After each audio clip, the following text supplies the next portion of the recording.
Hi everybody, here Mrs. Berry with Max and Gronk. Max, what are you doing? What? Oh, he says he's trying to be surreal. How are you trying to be surreal, Max? It's a wild thing without a head, sitting on a lunchbox. I guess it is something you don't see every day. Oh, he said he's trying to be in a dreamlike state for you guys. Well, that would be the definition of surreal. It could only happen in our dreams, huh? So a wild thing with no head and sitting on a lunchbox. Okay, so thank you, Max, for that demonstration. You've got the concept really well, I think. So today we're going to be shading our surreal self-portraits that you drew in a style of Rene Magritte, where you drew your object in front of your face. Last time I left you for adding details of background and also adding your hair and clothes and other things like that. Good. So, shading today. Rene Magritte liked to make things look real, just in a dreamlike state. So his shading was very realistic. He had a light source in this picture coming from this way. How can I tell that? Yes, because the dove and also his face are lighter than the other parts that are getting less light. Very good. So today we're going to be shading part of our face light and part of our face dark, and we'll see how much we get done besides light and dark. We'll probably finish him today or you today, and then leave it up to you on coloring the background, so it'll be a week assignment that you can finish over those 2 art periods.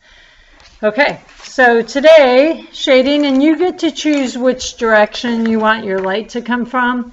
I don't care if it's from this side or if it's from the other side, that's up to you.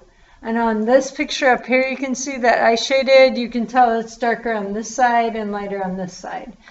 So we're going to be mixing colors to make that lightness and darkness. So I'm going to start off with my peach, because my skin is mostly peach, as other colors of course in it. So if you have darker skin, you might start off with your tan, a lighter color of what you really want it to end up with. Okay, and when you shade a head, unlike when you did it when you were a little kid, you actually want to shade it in the direction of the object. So no more will I say shade up and down, okay, unless it's something that's supposed to be shaded up and down. So you're going to start with, when you shade, you start off with using light lines first and then moving towards darker lines. So I'm going to do it on the board.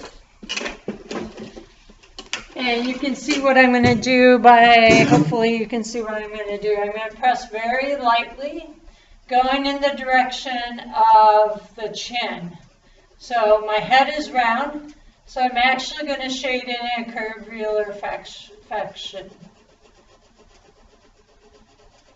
Okay, so I'm not worried about getting it dark yet. I am using just the side part of my tip of my pencil. Short little lines, that's going to be key. Okay, so you can see how I was shading that. I took a little bit of time to show you that. Now, after you get done with the light color, then you can see in this picture how I went back and added some of that tan and brown, just shaded lightly, tan and brown, on the side of the face where it would be a shadow. Now, our chin sticks out, so keep that in mind. You can even see hair on his picture where it is got a little bit of that curve to the chin where the chin sticks out. So that's the same thing that I did on mine. I left it a little bit lighter, moving to a little bit more darkness, and then darker as it comes over here. Now our ears tend to have a little bit more pink to them, so even though I shaded that with brown, I added a little bit of pink to them, or if you want to use red and just press lightly, that's fine. On this side, it was already a light. I've got to go back and add a little bit more tan here to make our face look round, but I added a little bit more pink to that color of the ear.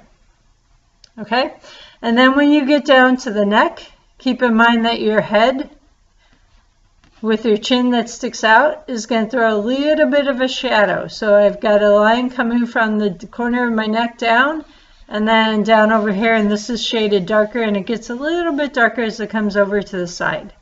And that really does happen. If you were to shine a flashlight at this person from here, just like a sun, my room has lights all over the place, so you don't really see shadow. But if you were outside and the light was hitting you, this really would be how your face would look. When you get done with your face, shading it again in the curvular fashion, the neck can be straight up and down because your neck goes straight up and down. So the next thing will be our hair. So you're going to pick 2 or 3 colors that you think that are in your hair, and it might even be more. So because we have highlights, our hair doesn't look flat, doesn't look all one color.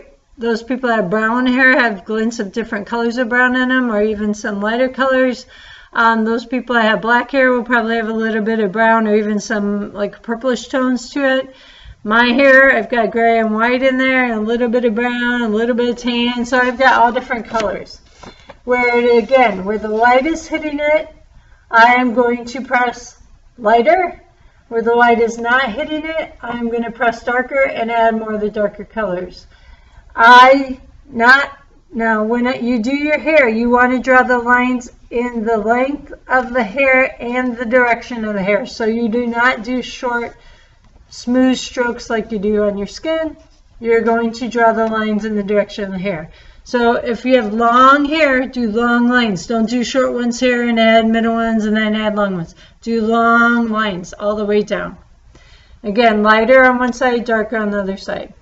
When you get done with the hair, you can go down to the clothes, which I haven't done yet, but let's say I want a purple shirt. Wherever my neck shadow is, I'm going to make sure it looks like it continues onto my shirt. So I drew a line. This side of the shirt is going to be darker. And don't trace yours in marker. I went back and traced mine in marker so you could see it, because I could tell you were having a hard time with the pencil part last time. So I'm going to shade this really dark, a little bit of medium, and lighter as it comes over. And if you have more of the body showing, you do the same thing just on the rest of the body. Finally, your object. You can tell by this apple, I think, is probably the best and easiest demonstration of what you're going to do with the object. You're going to shade part of it darker, wherever the darker side is, lighter where it's lighter. If it's a round object like the apple, you're going to shade in a curved fashion. Again, you can see how the shadow curves. If it's like the dove, it will blend more. So it's going to go from light to medium to darker back here. Same thing here, light, medium, darkness inside the wings. Okay? Finish this for our next assignment, and then we're going to talk about your background. Okay? So shading your person today, take your time, do the best job you can. Start out lighter, you can always get darker. It's harder to get lighter. Got it? Tip for today. You want to say goodbye under there? Oh, no, he wants to stay surreal the whole time. Tell him goodbye, guys. Bye, Gronk. Gronk says goodbye. All right. See you later. Bye.